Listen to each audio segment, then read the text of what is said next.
Israel Hamas யுத்தத்துல முக்கியமான இடத்துக்கு வந்து 2 பேர்களும் நின்னுட்டாங்க. என்ன? யுத்த நிறுத்தம் அப்படிங்கிறதா. இஸ்ரேல் படைகள வாபஸ் வாங்கிக்கிறேன்னு சொல்லிருச்சு. ஹமாஸ் ஆட்கள ரிலீஸ் பண்றோம்னு சொல்ட்டாருங்க. இது எங்க நடந்துச்சு அப்புட்ன்னா, வெறித்தனமா எல்லா பக்கமும் பேச்சுவார்த்தை நடந்துச்சு. கடைசியில பெரிய அளவுல எகிப்துல உட்கார்ந்து அம்புட்டு பயலுகளும் பேசி சுமூகமா முடிச்சுட்டார்கள். இது ஒரு பெரிய வெற்றி தான். ஆனா சிக்கலும் இருக்கு அப்படிங்கிறதும் ஒரு பக்கம். காரணம் என்னன்னா, ரொம்ப தெளிவான வெற்றி அப்படின்னு பார்த்தோம்னாலே சிக்கல் கூடிரும். அவன் ஜெயிச்சுட்டான், இவன் ஜெயிச்சுட்டான்னு 2 பேரும் கிளம்பிருவாங்க. ஆனா இங்க அதையும் தாண்டின பிரச்சனைகள் சில இது இருக்கு. அதுதான் இப்ப பெரிய அளவு பூகம்பமா வெடிக்குது. முதல்ல இந்த செய்தி வந்ததே அமெரிக்க அதிபர் மூலியமா தான். அவருக்கே உண்டான ஸ்டைல்ல வேற ஒரு மீட்டிங்ல கொண்டு வந்து பேப்பர தரேன். இந்த பேப்பர்ல என்ன இருக்கு தெரியுமா? அப்படின்னு சொல்லி அங்கேயே போட்டு உடைக்க, அதுக்கப்புறம் அவருக்கே உண்டான ஸ்டைல்ல சோசியல் மீடியா பக்கம் வந்து ஆத்து ஆத்துன்னு ஆத்திட்டாரு.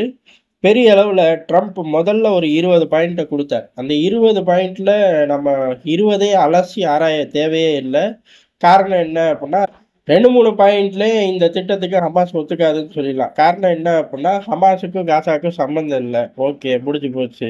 ஹமாஸ் ஆயுதத்த தூக்கி வீசிறணும். முடிஞ்சு போச்சு. சேஃபா எக்ஸிட்டுக்கு நாங்க உதவுறோம். அவ்வளோதான். எக்ஸிட் ஆயி கத்தார்ல போய் குடும்பம் நடத்திக்க, இல்ல வேற பக்கம் போய் குடும்பம் நடத்திக்க. முடிஞ்சு போச்சு. இந்த 3க்கும் அவனுங்க ஒத்துக்கவே மாட்டாய்ங்கன்னு தெரியும். இப்ப வரக்கூடிய இந்த அக்ரிமெண்ட்ல அந்த சர்ச்சையான விஷயங்கள்லாம் தூக்கி வீசிட்டாய்ங்க. இப்போதைக்கு முடிவுக்கு கொண்டு வருவோங்கிறத நோக்கி வண்டிய தள்ளி விட்டார்கள். இதுவே போதும். பெரிய விஷயம். அந்த மக்களுக்கு பெரிய அளவு ரிலீஃப் 2 சைடுமே. அதனால தான் இஸ்ரேல் வீதிகள்லே கொண்டாட்டத்த பார்க்க முடியுது. இந்த பக்கம் காசா பகுதிகள்லே பெரிய அளவுல அப்பா தப்பிச்சோம்டா சாமிங்கிற மாரி ஒரு மனநிலைக்கு வந்துட்டார்கள். காரணம் இந்த பக்கம் காசா பகுதிகள்ல பெரும் இழப்பு.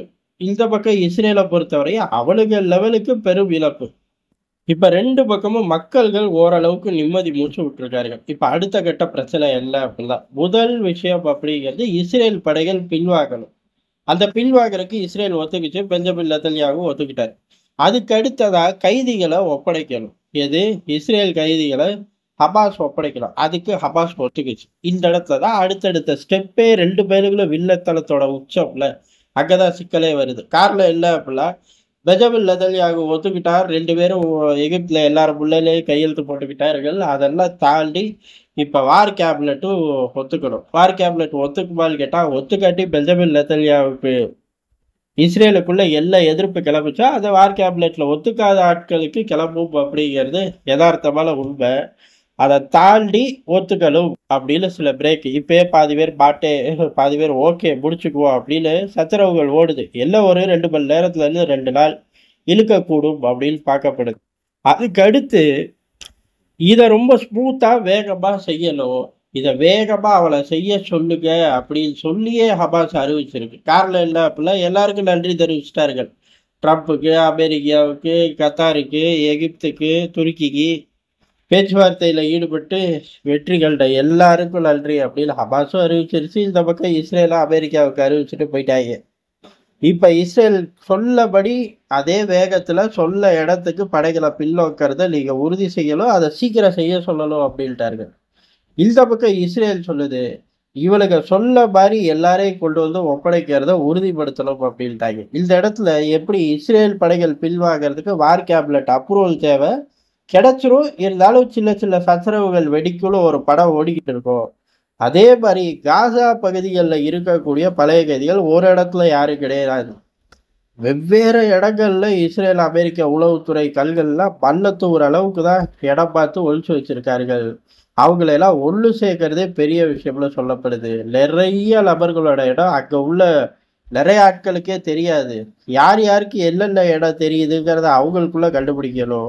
அதுக்கப்புறம் அந்த இடங்கள்ல உள்ள ஆட்கள மீட்கணும், வெளியில கொண்டு வரணும். கொண்டு வர வரையுமே அமெரிக்க, இஸ்ரேல் கண்ணுல தெரியாம பார்த்துக்கணும். இல்லாட்டி டக்குனு பிரேக் பண்ணி எது அக்ரிமெண்ட்ட பிரேக் பண்ணி ஆளுகள தூக்கிட்டார்கள் அப்படின்னா, யுத்தத்த திருப்பி கன்டின்யூ பண்ண ஆரம்பிச்சுருவார்கள். அதனால அவங்க ரொம்ப சேஃபா தான் ஆட்கள டிரான்ஸ்போர்ட் படுத்துவார்கள். அப்படிங்கிற ஒரு சூழ்நிலை இருக்கு. இதுக்கு நடுவுல தான் ஏஜென்சிகள் சில விஷயத்த வெளியிடுறார்கள். சூழ்நிலை இருக்குங்கிறது எந்த அளவு உண்மையோ, அதே அளவு உண்மை. அவனுங்களுக்கே பாதி இடம் தெரியாது அப்படிங்கிறது தான். அத போராடி தான் கண்டுபிடிக்கணும். அப்படி போராடி கண்டுபிடிக்கிறதுக்கு டைம் முன்ன பின்ன ஆச்சுன்னா இஸ்ரேல் தன் வேலையை காட்டிரும், நம்பாம ஆரம்பிச்சிரும் அப்படின்னு சொல்லி அடுத்த பதட்டமும் கிரியேட் ஆகுது. இது ரெண்டும் ஒரு சேர முடிஞ்சதுக்கு அப்புறம் தான் ஓரளவு ரிலீஃப். அப்படி ரிலீஃப் ஆனதுக்கு அப்புறம் தான் அடுத்த கட்ட பிரச்சனை, பாலஸ்தீனத்தை யார் கையில ஒப்படைக்க போறார்கள், நிர்வாகம் வரும். அதுக்கடுத்து மறு கட்டமைப்பு பணிகள். இதுக்கு நடுவில் ஹமாஸ் என்ன மாதிரியான ஆயுதத்தை விட்டுட்டு எக்ஸிட் போறார்களா, இல்லை ஆயுதத்தை வச்சுக்கிட்டே அங்கேயே உட்கார்றார்களா, இல்லை ஹமாஸ் அப்படிங்கிற இயக்கம் வேற வடிவம் எடுப்புக்குதா, இந்த மாதிரி பிரச்சனைகள்லாம் வரும். இது பூரா ரெண்டாம் கட்டம் தான். இப்போதைக்கு யுத்தத்தை நிறுத்தி இஸ்ரேல் படைகளை கொண்டு வர பின்வாங்கறக்கும் ஹமாஸ் ஆட்களை விடுவிக்கிறக்குள்ளேயே இம்புட்டு சிக்கல் ஓடிக்கிட்டு இருக்கு அப்படின்னு பார்க்கப்படுது. இதுக்கு நடுவில் முதல்ல படைகள், அதுக்கடுத்து 72 மணி நேரத்தில் அந்த சைடு உள்ள பணிகள் முடிஞ்சிடணும். எது ஹமாஸ் சைடு இழுக்கக்கூடாது. 72 மணி நேரம் தான். ஆனால் அந்த 72 மணி நேரத்திலேயே ஆட்களை ஒன்று சேர்க்க முடியுமாங்கிற ஒரு விஷயம் ஓடிக்கிட்டு இருக்கு. இது அமெரிக்க ஏஜென்சிகள் கொடுக்குறார்கள். அண்ணனோட ஏஜென்சிகள் எப்பயுமே உத்தம புத்திரனுங்க. அவனுங்க கொடுக்குற செய்தியை சூட ஏற்றி தான் சத்தியம் பண்ணணும். அந்த லெவலில் தான் கொடுத்து தொலைப்பாங்க. இது நம்ம எல்லாருக்குமே தெரிஞ்ச விஷயம். இன்னொரு செய்தி வருது.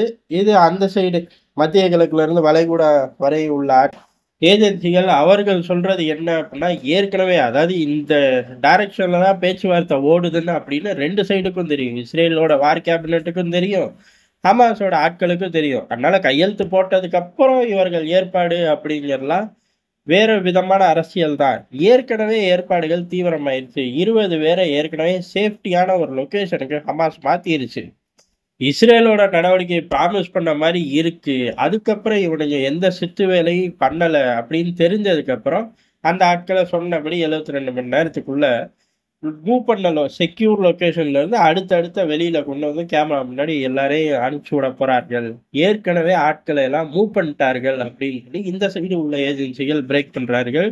எது உண்மை பொய் அப்படிங்கிறது நாள்டா இல்லையே, பட்டு பட்டுன்னு வெளில வந்துடும். ஏதோ ஒண்ணு காசா இஸ்ரேல் யுத்தம் நிக்கிறது இந்த மக்கள்கள் அனைவருக்கும், ரெண்டு பகுதியில உள்ள மக்கள் அனைவருக்குமே நல்ல செய்தி. வருங்காலங்களில் இப்படி யுத்தத்தில் திருப்பி சிக்காம இருக்கிறது அந்த பகுதியில் உள்ள தலைவர்கள் கையில தான் இருக்கு. இருதரப்பு தலைவர்கள் கையில இருக்கு. ஆனா இது இன்னைக்கு நேற்று நடக்கிறது இல்லை, ஏறக்குறைய பல நூற்றாண்டுகளா நடக்குது. அடிப்படை பேஸ் மட்டம் அப்படிங்கிறது 3ஆம் நூற்றாண்டுல இருந்தே போட்டாச்சு. அதனால பல நூற்றாண்டுகளா நடக்குது. எப்படி கரையேறுது அடுத்த கட்டம் அப்படிங்கிறத பொறுத்து இருந்து நம்ம இங்க விரிவா பார்ப்போம்.